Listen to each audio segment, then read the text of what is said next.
My name is Megan Brame. This is Stop Sucking at Business. Let's go. Hey guys, Megan here. Welcome to my office. It's typically not the place I like to record because of the aquariums behind me that you probably see and more over here. They give a lot of background noise, and also the lighting in here it's just really not a great place to record video. But I'm kind of in a bind right now because my mics that I usually use have been sent for repair.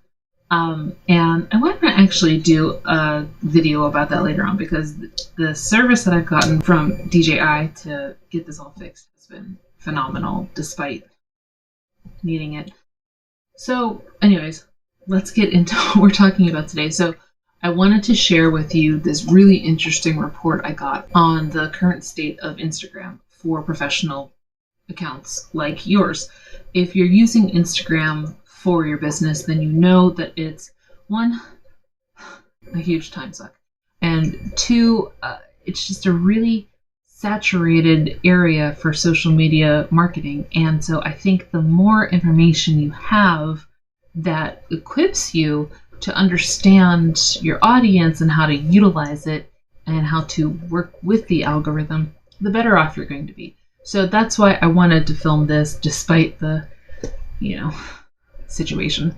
So I got this report from Metricool, and if you've seen my other videos before, you know that I'm a big fan of theirs. I use their app for social media scheduling, but also for analytics.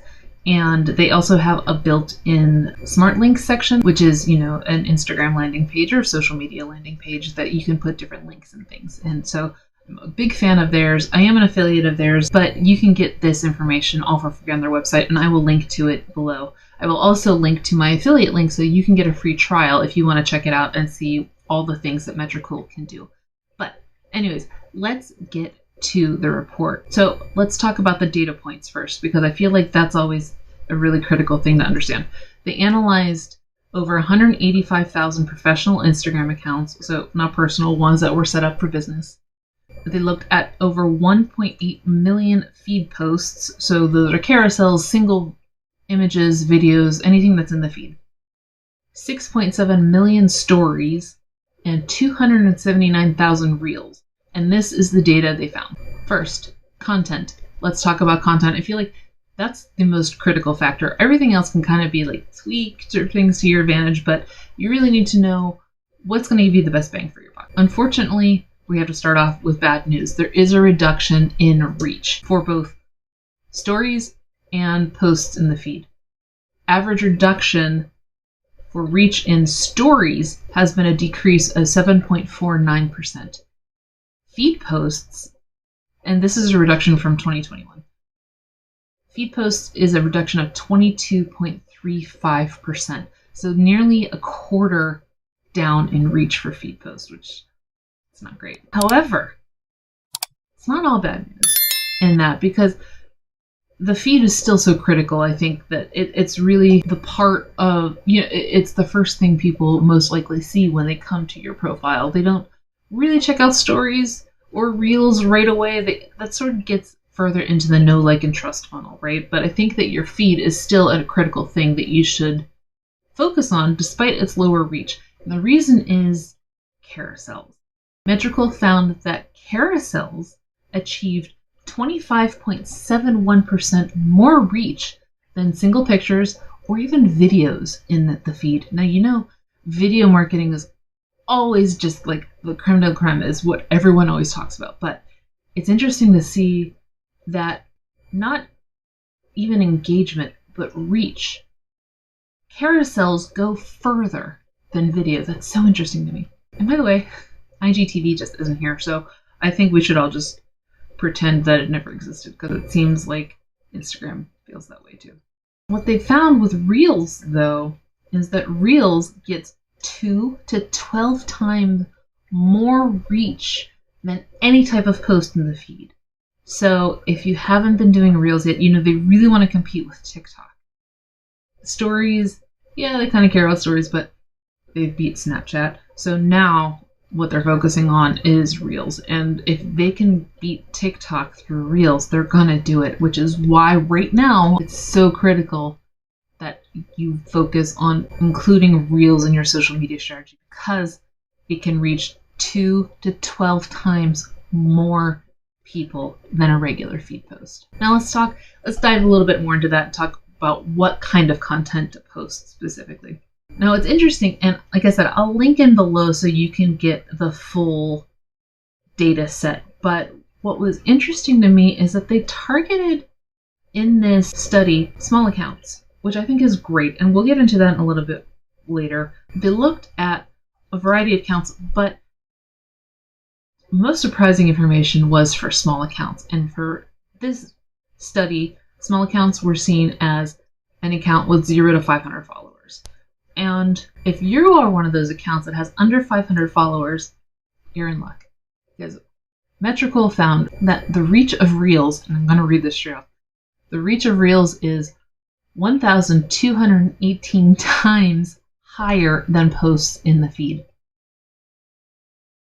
A 1,200 time boost for Reels if you have a small account. That's how much they want this Reels to work as a competitor to TikTok. So Reels, get into it. Now for the rest of it, the order that they recommend based on the study is Reels, carousels, stories, and then feed posts. And that is in terms of reach for accounts of any size. Now let's talk about how much should you be posting. What's surprising is a lot of generally accepted knowledge is that it's about quality of posts over quantity, right? That generally makes sense. Not in this study. What they found is that the greater number of posts published, the greater number of followers, which kind of sucks, right? Like, if you're posting all of this like really good content and you're doing a hell of a job and all of these things, you might get beat by somebody just posting a bunch of memes. They found that with Instagram, it is about quantity instead of quality. So let me break down the average number of posts they found. For the feed section, accounts with 0 to 2,000 followers averaged about 3 posts per week. Accounts with 2,000 to 10,000 followers, 4 times a week. 10,000 to 50,000 followers, 5 times a week. This is the crazy part, ready? And this is for the feed. Accounts with 50,000 to 45 million followers posted an average of 11 times per week on the feed. For stories, it gets even crazier. Accounts 0 to 500 followers, 4 times per week. 500 to 2,000 followers, 8 times per week. 2,000 to 10,000 followers, 15 times per week. 10,000 to 50,000 followers, 26 times per week. 50,000 to 45 million followers, 41 times per week. Which, that's just insane, right? Who is posting 41 times per week? Guess they're probably using a schedule like Metricool or Plan, because, oh my god, that's like 8 times a day, 5 days a week. That's a lot, right? Like, if you want that kind of growth, you got to go for it, I guess. But wow, just understand statistically what you're going to be up against. Now, Reels, this one is kind of interesting because despite Reels being so popular algorithm-wise, it's not a lot of content. Accounts 0 to 10,000 followers only posted an average of 1 reel per week. Accounts with 10,000 to 50,000 followers posted 1 to 2 times per week, and accounts with 50,000 to 45 million posted 2 to 3 times per week. So what we can gauge from this is that if Reels is the thing Instagram really wants to promote, to the point that you get 2 to 12 times more reach than a regular post, and the largest accounts are only posting 2 to 3 times per week, what that says to me, I think, fingers crossed I got this right, is that if you want to grow your account quickly, the easiest thing to do would probably be to post more reels than the rest. I think that's kind of what this data is leaning towards. If, Instagram is really pushing this, but the biggest accounts are only doing it 2 to 3 times. there might be an in for you there. Do you see what I'm saying? I think that if you can try and post more reels, you might have a better advantage to growing your account quickly. Now, there are some downfalls to growing your account quickly, which again we'll talk about in a second, but it's just a little like, for you. Now we talked about how much to post. Let's talk about when. So the study found that 8 p.m. is the best time to post on Instagram, and that's platform wide. That's Reels, Stories, Carousels, Posts, whatever. Now it didn't specify what 8 p.m. actually means. Is it like 8 p.m. your time, 8 p.m. your followers' times? Like what is the best thing? So based on my experience, what I would think is that it's probably best to figure out who your ideal demographic is and when their 8 p.m. is. So if you have a majority of followers on the Eastern Seaboard, you'd want to post 8 p.m. Eastern Standard Time. And you can actually find that in Metricool. They show you the regions where your followers are from. If your followers are kind of a mix of, Eastern Standard and Pacific Coast, or Japan and New York, I would test that a little bit and see which ones give you more reception. But if you start, I think that even if you only have the standard of 8 p.m., whatever 8 p.m. is to you, I think that gives you still a better target to go for. And so start looking around 8 p.m. and see which 8 p.m. is working best for your followers. Now, the best days to post, honestly, it's not that strict. The best days to post are Saturday and Sunday, followed closely by Monday and Tuesday. And Metricool said in their study that it's not really a huge difference. Like, I think Saturday and Sunday have a little more of an oomph, but Monday and Tuesday are still good. I think that what we can infer is that Wednesday, Thursday, Friday are the worst. So plan your content around 8 p.m. anytime Saturday through Tuesday and kind of test and see what you're working with. Now, I've been talking a couple of times about, we'll get into this, and we'll talk about this in a second. So I want to talk about why it might not be advantageous to you to go big, to go for the big account. If you know that the algorithm doesn't feed your content to everybody, small accounts only get 77% of their feed, 77-ish percent of their posts seen by 100% of them, which actually isn't that bad. But if you think about it, small accounts is 0 to 500. So the more you gain followers, the lower that percentage becomes, right? And so if you're going for this 50,000 to 42 million section, so many people aren't going to be able to see the content that you're posting. And how many of those people are going to be the ones that buy from you or even continue the funnel of checking out your website? Most of them are just going to scroll through, right? And so I think it's really essential that you consider for your goals for social media planning, what is it you really want to be with an account? If Metricool is publishing data that shows that accounts 0 to 500 have the highest reach for their followers, that leads me to believe that it's probably better you don't go big. Now, if you are a blogger or an influencer who wants to earn an income from Instagram, I get it. I get why those numbers would matter.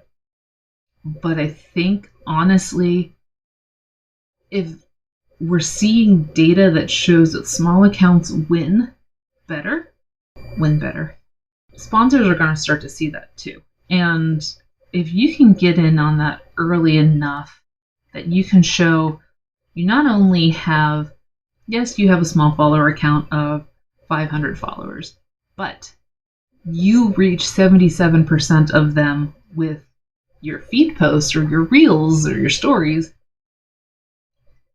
That's 500 people that a lot of bigger accounts really can't guarantee they'll get, right? So I just want to give you that kind of food for thought that, yeah, The vanity numbers of 1 million followers is great, and you'll definitely have more sponsors knocking at your door offering you more money, but it's not so bad to be small too. In fact, Metricool found that, and I'm giving the direct quote here, the reach of any type of content is higher on accounts with fewer followers on Instagram. And that just makes sense. Since you can't reach 100% of your audience because of algorithm, the more followers you have, the more you're diluting your message. And so, again, it's great to have big numbers, but if you don't, it's not that big of a deal. It's actually maybe to your advantage that you don't. So, what can you do with this information? Start scheduling reels. You can go on Metricool and do it, or Plan. I have a whole post here that goes over why I think Plan is the best social media scheduler, and I analyzed it against later in Planoly, and I'll show you all of the little ins and outs of it. But Metricool is really awesome too. I really like them for data, and I mean, this study is just clutch. So I hope you liked this. Leave a comment and let me know if you found any of this data surprising. I was really surprised about the reels, to be honest, but now that I'm talking about it, it kind of makes sense. And I will see you in the next video.